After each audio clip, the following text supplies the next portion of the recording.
Hello student, আগের দিন আমরা পরাগযোগের বাহক নিয়ে আলোচনা করেছিলাম। আজকে আমরা পরাগের যোগের যে পরাগ নিয়ে আলোচনা করবো, অর্থাৎ পরাগটার গঠনটা কেমন বা পরাগ কিভাবে গর্ভমুণ্ডে পড়ে কি ঘটনাটা ঘটে, তার মধ্যে কিভাবে পরাগের অঙ্কুরোদ্গম হয়, কিভাবে পুংলিঙ্গধর উদ্ভিদের সৃষ্টি হয়, এইগুলো নিয়ে আজকে আলোচনা করবো। ঠিক আছে, প্রথম আজকে যেটা নিয়ে আলোচনা করবো সেটা হচ্ছে পরাগ রেণুর গঠন। ঠিক আছে, প্রথমে বলে রাখি যে কোনো সপুষ্পক উদ্ভিদের পুংলিঙ্গধর দশাটাই হচ্ছে কিনা পরাগ রেণু, পরাগ। ঠিক আছে, একটা এককোষী একটা কোষ যেটা হচ্ছে হ্যাপ্লয়েড প্রকৃতির, সেটা হচ্ছে পরবর্তীকালে পুংলিঙ্গধর উদ্ভিদ সৃষ্টি করবে বা পুংলিঙ্গধর দশাই হচ্ছে কিনা একটা পরাগ রেণু। ঠিক আছে, প্রথম দিকে এই পরাগ রেণুগুলো কি হয় না, পরাগ রেণুগুলো আমরা সাধারণত গোলাকার হয়ে থাকতে পারে, অথবা ডিম্বাকার হয়ে থাকতে পারে, অথবা এগুলো ত্রিভুজাকার। কিছু কিছু পরাগের ক্ষেত্রে সেই ত্রিকোণাকৃতির মতন হয়, আর ত্রিভুজাকার আকৃতিরও কিছু কিছু ক্ষেত্রে পরাগরেণু হয়ে থাকে। ঠিক আছে, অর্থাৎ আমাদের মূল বিষয় আছে পরাগরেণুর গঠন।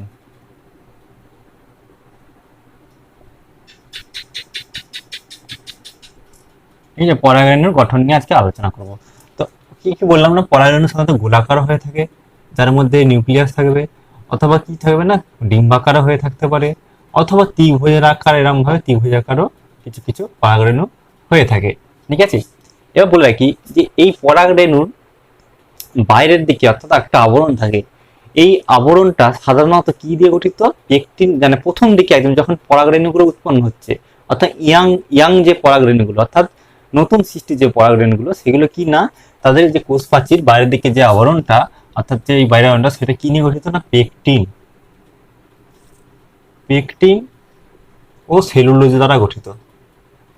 ঠিক আছে, এবার যত ম্যাচিওর হবে অর্থাৎ যত পরিণত হবে, তত কি হবে না, তাদের মধ্যে মডিফিকেশন দেখতে পাবো। ঠিক আছে, যদি একটা আমরা পরাগরেণু দেখি,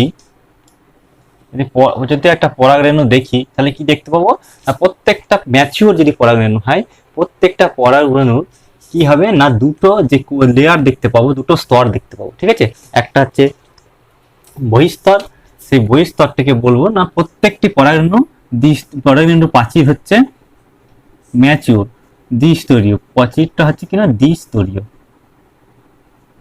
ঠিক আছে, তাহলে প্রথম পয়েন্ট যদি বলে যে পরীক্ষা যদি বলে যে পরাগরেণুর গঠনটা কি, ঠিক আছে, তাহলে পরাগরেণুর গঠনটা লেখো, তাহলে কি লিখবে না, একটি উদ্ভিদের প্রথম পয়েন্ট হচ্ছে কিনা, একটি উদ্ভিদের পুংলিঙ্গধর দশাটি হচ্ছে এককোষী, পুংলিঙ্গধর দশা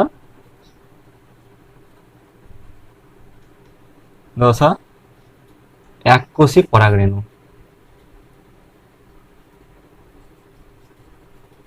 আমি জাস্ট মেন পয়েন্টগুলো লিখছি, তোমরা একটু খাতাতে, ঠিক আছে, তোমরা সেন্টেন্স আকারে লিখে নেবে। অর্থাৎ প্রত্যেকটি সপুষ্পক উদ্ভিদের কি হচ্ছে না, পরাগরেণু হচ্ছে এককোষী, এই পুংলিঙ্গধর দশাটা হচ্ছে কেন এককোষী পরাগরেণু, এককোষী যেটা হচ্ছে পরাগরেণু। ঠিক আছে, অর্থাৎ প্রত্যেকটা সপুষ্পক উদ্ভিদের লিঙ্গধর দশাটি হলো এককোষী একটি পরাগরেণু। ঠিক আছে, পরবর্তীকালে কি লিখবো, দ্বিতীয় পয়েন্টে কি লিখবো না,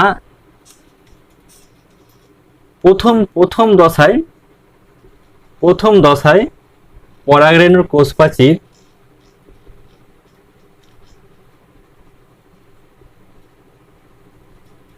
কি পেকটিন ও সেলুলোজ দ্বারা গঠিত। ঠিক আছে, এই পরাগরেণুগুলো কি কি আকৃতির হয় না, ডিম্বাকার হয়, গোলাকার হয়, ডিম্বাকার হয়, অথবা ত্রিভুজাকারও, এরকম ত্রিভুজাকারও সাইজেরও হয়ে থাকে। ঠিক আছে, এবার যদি পরিণত দেখি, অর্থাৎ একটা যদি পরিণত ডিম্বাণু, একটা পরিণত 4 নম্বর পয়েন্টে লিখবে যে পরিণত পরাগরেণুর প্রাচীর দ্বিস্তরীয়।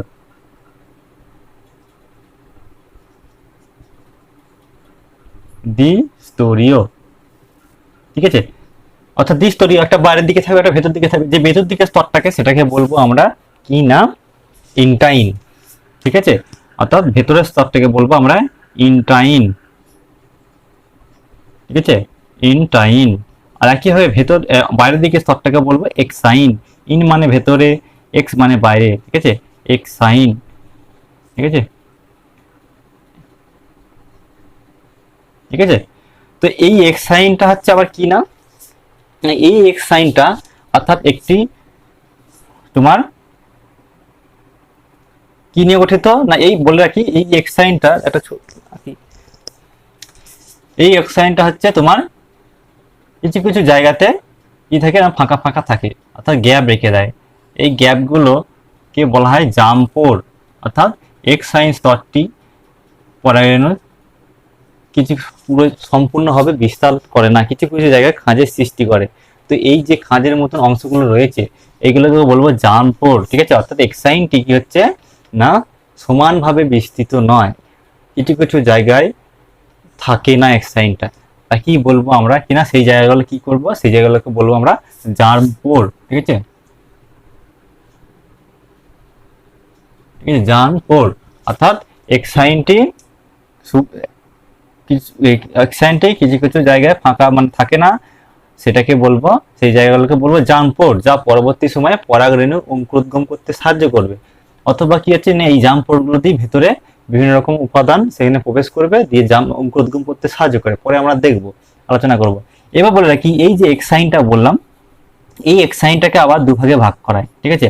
অর্থাৎ এক্সাইনের যে বাইরের দিকে অংশটাকে বলা হয় কিনা সেক্সাইন, আর ভেতর দিকে অংশটাকে বলবো নেক্সাইন, ঠিক আছে। অর্থাৎ নেক্সাইন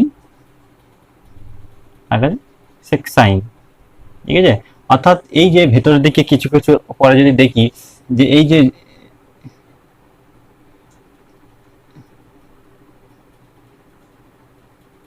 আচ্ছা এইটা হচ্ছে ইনটাইন, যে এটা আমার নীল আকারে মোটা মতন দেখাচ্ছে, এটা হচ্ছে ইনটাইন, ঠিক আছে, এটা ইনটাইন, ঠিক আছে। আর এখানে লাল যে দেখিয়েছি এটা হচ্ছে কি না, এটা হচ্ছে এক্সাইন মানে বাইরের আবরণটা। আবার এই বাইরের এই যে এক্সাইনটার আবার কি হচ্ছে না বাইরে বাইরের দিকে অংশটাকে বলবো আমরা কি না সেক্সাইন, অর্থাৎ এটাকে বলবো সেক্সাইন, ঠিক আছে। আর ভেতরের যে অংশটাকে বলবো নেক্সাইন। অর্থাৎ ইনটাইনের কাছে কাছে অবস্থিত বা সংস্পর্শে অবস্থিত এক্সাইন বা বহিস্তরের অংশটাকে বলবো নেক্সাইন, আর একদম বাইরের বায়ুমণ্ডলের সাথে সংস্পর্শে অবস্থিত সেটাকে বলবো সেক্সাইন। আশা করি বোঝাতে পারলাম, ঠিক আছে। অর্থাৎ এখানে বাংলাতে বলে দিলাম ইনটাইন, ইনটাইন বা এক্সাইন। ইনটাইনকে বাংলায় বলা হয় অন্তঃস্তর, প্রত্যেকটা পরাগরেণু দুটো স্তর নিয়ে গঠিত, একটা হচ্ছে অন্তঃস্তর বা ইনটাইন বলা হয়, আর একটা বহিস্তর বা এক্সাইন বলা হয়। এই প্রত্যেকটা এক্সাইন কি হচ্ছে না প্রত্যেকটা এক্সাইন আবার দুটো স্তর নিয়ে গঠিত, যেটা ইনটাইনের কাছাকাছি অর্থাৎ অন্তঃস্তরের কাছাকাছি, বহিস্তরের যে অংশটা অন্তঃস্তরের সংস্পর্শে থাকে সেটাকে বলবো আমরা সেক্সাইন, আর সেটাকে বলবো আমরা নেক্সাইন, ঠিক আছে। আর একদম বায়ুমণ্ডলের সাথে যেটা সংস্পর্শে রয়েছে এই অংশটা, এটাকে বলবো আমরা সেক্সাইন, ঠিক আছে। অর্থাৎ নেক্সাইন হচ্ছে নেক্সট অংশ, কার অংশ না বাইরের দিক থেকে নেক্সট অংশ, অর্থাৎ যেটা অন্তঃস্তরের সাথে সংস্পর্শে রয়েছে, ঠিক আছে। এবার বলে রাখি এখানে একটা জিনিস মনে রাখতে হবে, সেটা হচ্ছে কি না এই এক্সাইনটা একটি নির্দিষ্ট উপাদান নিয়ে গঠিত, সেটা হচ্ছে স্পোরোপোলিন। 3 নম্বর পয়েন্ট, এখানে এটা 4 নম্বর পয়েন্ট বললাম, ঠিক আছে, এটা 4 নম্বর। এবার 5 নম্বর পয়েন্টে কি হবে না তোমার এই যে এক্সাইনটা, এক্সাইন স্পোরোপোলিন নামক এক ধরনের উপাদান দ্বারা গঠিত, স্পোরোপোলিন, ঠিক আছে। এই স্পোরোপোলিন নামক উপাদান এটা হচ্ছে জল বিকর্ষী, অর্থাৎ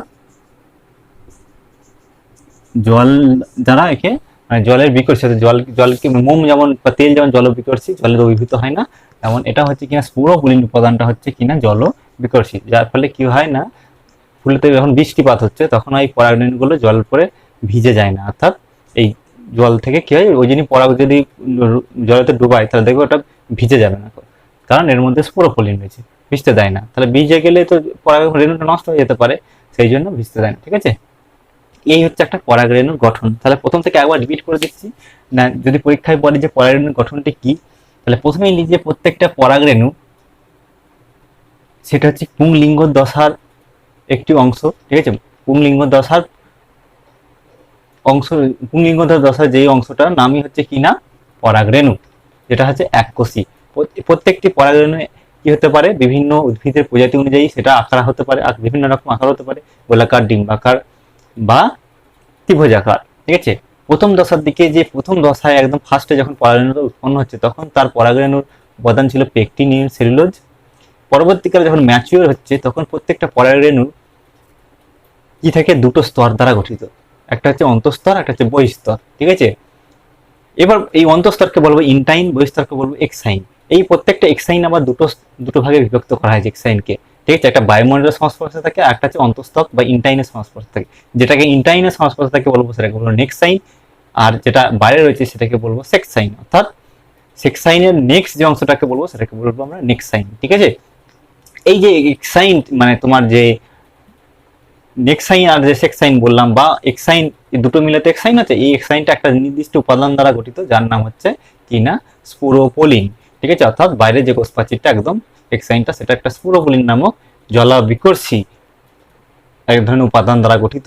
সেটা কে বলছি আমরা কি না স্পোরোপোলিন, যা কি করে ভিজতে অর্থাৎ জলের ভেজা থেকে পোলেনগুলোকে বা যেটা পোলেন গ্রেন বা রেণুগুলোকে রক্ষা করতে সাহায্য করে। এটাই হচ্ছে একটা পরাগরেণুর গঠন, ঠিক আছে। এর ভিতরে নিউক্লিয়াস থাকে, এটা নিউক্লিয়াসটা এঁকে দিচ্ছি, এর ভিতরে একটা নিউক্লিয়াস থাকে, ঠিক আছে। আশা করি বোঝাতে পারলাম। এরপরে দেখো আমরা আলোচনা করব পরাগরেণুর কিভাবে পুংলিঙ্গধর একটা উদ্ভিদের সৃষ্টি হয়, ঠিক আছে।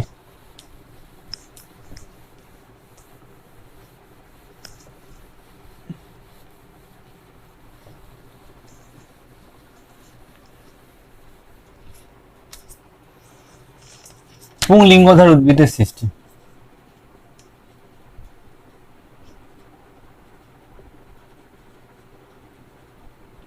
এর মানেই হলো কি না, এর মানেই হচ্ছে তোমার পরাগরেণুর অঙ্কুরোদ্গম, ঠিক আছে। অর্থাৎ এখানে আমি এঁকে দেখাচ্ছি। তাহলে এটা একটা কোন একটা ফুলের গর্ভমুণ্ড, এটা হচ্ছে গর্ভাশয়, ঠিক আছে। এটা গর্ভাশয়, যেখানে কি হচ্ছে না একটা পরাগ এসে পড়েছে, একটা পরাগ এসে পড়েছে, ঠিক আছে। তো এই পরাগটা কি করবে না অঙ্কুরোদ্গম হবে যখন এই পরাগ, এই যে গর্ভমুণ্ডে এক ধরনের চ্যাটচ্যাটে আঠালোযুক্ত বা শুক্রযুক্ত এক ধরনের তরল নিঃসৃত হয়, ঠিক আছে। এই তরলের কি হবে, পরাগটা পড়া মাত্রই কি হবে না সেটাকে শোষণ করে পরাগটা কি হবে তার অঙ্কুরোদ্গম হতে শুরু করবে, ঠিক আছে। তাহলে আমি আঁকছি কিভাবে, দেখো।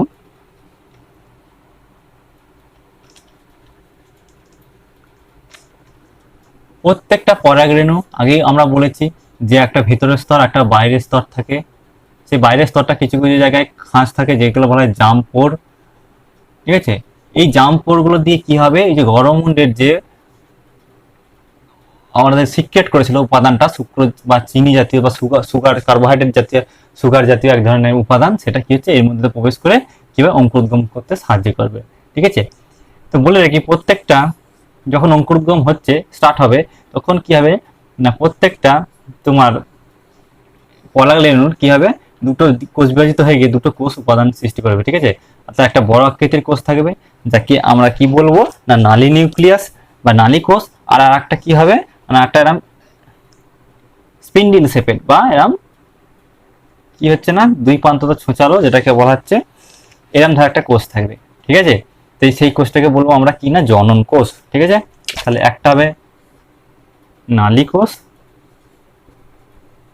আর একটা হবে কি না জনন কোষ। বেশিরভাগ ক্ষেত্রে এই জনন কোষটি পরবর্তী স্টেপে কি থাকে না ছবি আঁকি, বেশিরভাগ ক্ষেত্রে এই জনন কোষটি একবার বিভাজিত হয়ে গিয়ে দুটো কোষ এরম ভাবে পাশাপাশি জোড়াবদ্ধভাবে অবস্থান করে থাকে, ঠিক আছে। জোড়াবদ্ধভাবে এরম ভাবে অবস্থান করে থাকে, যার মাঝখানে এটা একটা নিউক্লিয়াস থাকে যেটা হচ্ছে আমরা নালী নিউক্লিয়াস বলছি, ঠিক আছে।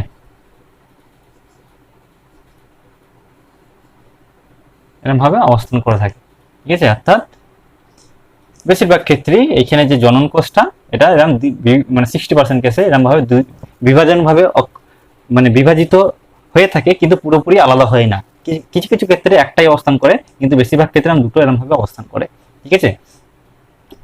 এবার দেখো কি হয় না এই মাত্র আমরা বললাম যে এই যে জাম পোর গুলো রয়েছে সেই জাম পোর দিয়ে কি হবে নালী একটা গঠন হবে, অর্থাৎ সাইটোপ্লাজমের যে কোষ পর্দাটা রয়েছে অর্থাৎ যে পরাগরেণুর যে পর্দাটা রয়েছে সেখান দিয়ে কি হবে না এরম ভাবে একটা অঙ্কুরোদ্গম হতে শুরু করবে, ঠিক আছে।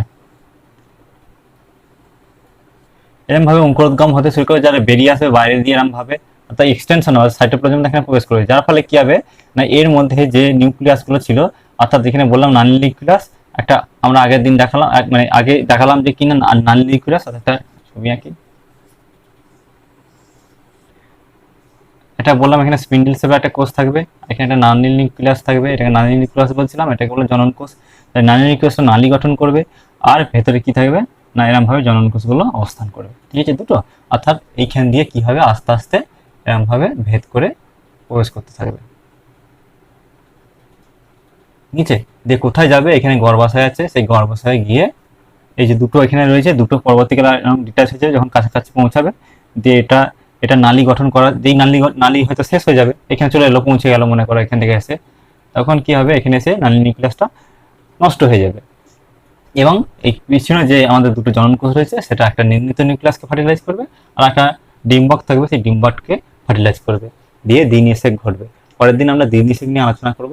তাহলে আজকে আমি এইটুখানি বললাম যে এটাই হচ্ছে এই যে মানে এই যে অঙ্কুরোদ্গম হচ্ছে, এটা কি বলবো পুংলিঙ্গধর উদ্ভিদের সৃষ্টি, ঠিক আছে। আশা করি বোঝাতে পারলাম, ঠিক আছে। আরেকবার বলে দিই, রিপিট করে দিই, না যেই মুহূর্তে পরাগাণু গলমুণ্ডে পড়লো, সেইখানে গলমুণ্ডে এক ধরনের কার্বোহাইড্রেট বা সুগার জাতীয় জিনিস কি হচ্ছে না ক্ষরিত হয়, ঠিক আছে, সুক্রোজ জাতীয়।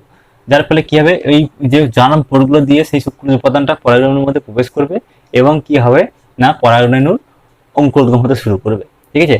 প্রত্যেকটা পরাগাণুর নিউক্লিয়াস দুটো ভাগে বিভক্ত হয়ে যায়, একটি বড় আকৃতির নিউক্লিয়াস থাকে, আর একটা স্পিন্ডেল শেপের বা মাকু আকৃতির একটা কোষ সৃষ্টি করে, ঠিক আছে। এই বড় আকৃতির যে কোষটাকে সেটাকে বলবো আমরা নালী নিউক্লিয়াস, যেটা কিসের জন্য দায়ী না নালী গঠন করার জন্য দায়ী, অর্থাৎ গলমুণ্ডের ভেতর দিয়ে নালী গঠন করতে সাহায্য করবে। আর যাকে ফলো করবে কিনা আর একটা স্পিন্ডেল শেপের যে কোষ বললাম সেটা হচ্ছে জনন কোষ। এই জনন কোষটা বেশিরভাগ ক্ষেত্রে বিভাজিত হয় দিয়ে জোড়াভাবে অবস্থান করে থাকে, কিছু কিছু ক্ষেত্রে সিঙ্গেল ভাবে অবস্থান করে থাকে। জোড়াভাবে অবস্থান করে সেটা পিছু পিছু আসবে। এই এই যে নালী নিউক্লিয়াসের কাজ হচ্ছে জনন নিউক্লিয়াসের জন্য নালীটা গঠন করে দেওয়া, যাতে সহজে গিয়ে গর্ভমুণ্ডে ফার্টিলাইজ করতে পারে, ঠিক আছে, নির্ণীত নিউক্লিয়াস এবং ডিম্বককে ফার্টিলাইজ করতে পারে। নালী নিউক্লিয়াসের কাজ সীমাবদ্ধ, যেখানেই আমাদের ডিম্বক রন্ধ্র আছে সেই ডিম্বক রন্ধ্রের কাছে গিয়েই, অর্থাৎ তার নালীটা গঠন করে দিই নালী নিউক্লিয়াস কাজ শেষ হয়ে যাবে, দিয়ে অবলুপ্ত হয়ে যাবে, ডিজেনারেট হয়ে যাবে। পরবর্তীকালে কি হচ্ছে না পিছনে যে যে দুটো আমাদের জনন কোষ ছিল পাশাপাশি লেগেছিল, সেই দুটো ডিটাচ হয়ে যাবে, পুরোপুরি আলাদা হয়ে যাবে, যে দুটো জনন কোষ উৎপন্ন করবে। এইখান দিয়ে পোর দিয়ে ঢুকে গিয়ে রেণুরন্ধ্রের ভেতরে ঢুকে গিয়ে একটি নির্ণীত নিউক্লিয়াস ও একটি ডিম্বককে ফার্টিলাইজ করে দ্বিনিষেক করবে। পরের দিন আমরা দ্বিনিষেকটা নিয়ে আলোচনা করব। আজকে এখানে পর্যন্তই। কারো যদি অসুবিধা থাকে বা কোনো যদি বুঝতে না পারো আমাকে অবশ্যই কমেন্ট করে জানাবে, দরকার হলে আমি পরের দিন আরেকবার এটা বলবো।